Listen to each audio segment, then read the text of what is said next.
Hello friends, আমি চলে এসেছি কার্তিক নতুন ইউটিউব চ্যানেল কিচেনে।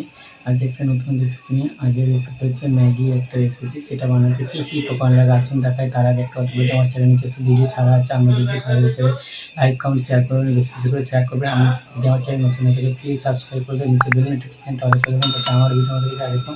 তাই চলুন ম্যাগি রেসিপিটা বানাতে কী কী উপকরণ লাগে আসুন দেখায়।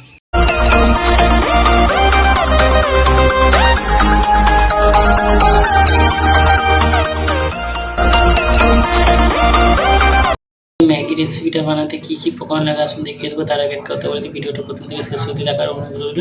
তাই জন্য রেসিপিটা শুরু করি। এখানে কিছুটা আমি কয়েকটা রসুন কোয়া নিয়ে নিয়েছি, কাঁচা লঙ্কা কুচি নিয়ে নিয়েছি, ধনে পাতা কুচি নিয়ে। তাহলে চলুন রেসিপিটা শুরু করি। ম্যাগিটা জল দিয়ে সিদ্ধ করতে বসে দিয়েছি, ম্যাগিটাকে সিদ্ধ করে নেবো।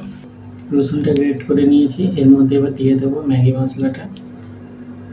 ম্যাগি মশলাটা দিয়েছি, লঙ্কার গুঁড়োটা দিয়ে দেবো, একটু জিরে গুঁড়ো দিয়ে দেবো, সামান্য একটু নুন দিয়ে দেবো, একটু ভালো করে ঘেঁটে নেবো। ম্যাগিটা সিদ্ধ হয়ে গেছে, নামিয়ে নেবো। গ্যাসটা জ্বেলে কড়াই তেল দিয়ে বসিয়ে দিয়েছি। এবার রসুন, লঙ্কার গুঁড়ো, জিরে গুঁড়ো, নুন একসাথে যেটা মাখিয়ে রেখেছিলাম ওটা তেলের উপর দিয়ে দেবো। রসুনটাকে একটু ভেজে নেবো আগে। এবার ম্যাগিটা দিয়ে দেবো। আপনারা চাইলে ডিম দিতে পারেন, আমি ডিম দেবো না।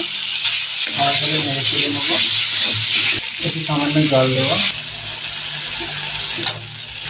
কাঁচা লঙ্কা কুচিটা আর ধনে পাতা কুচিটা দিয়ে দেবো। এবার নেড়ে চেড়ে নামিয়ে নেবো। আমার ম্যাগি রেসিপিটা হয়ে গেছে। দেখুন আমার ম্যাগি রেসিপিটা হয়ে গেছে। এই রেসিপিটা যদি আপনাদের ভালো লেগে থাকে লাইক কমেন্ট শেয়ার করবেন, বেশি করে শেয়ার করবেন, আর প্লিজ সাবস্ক্রাইব করে আমাদের পাশে থাকবেন। চলুন তাহলে দেখা হচ্ছে নেক্সট ভিডিওতে। নতুন নতুন ভিডিও পাওয়ার জন্য আমাদের চ্যানেলটাকে অবশ্যই সাবস্ক্রাইব করুন, আমাদের পাশে চলুন তাহলে দেখা হচ্ছে নেক্সট ভিডিও।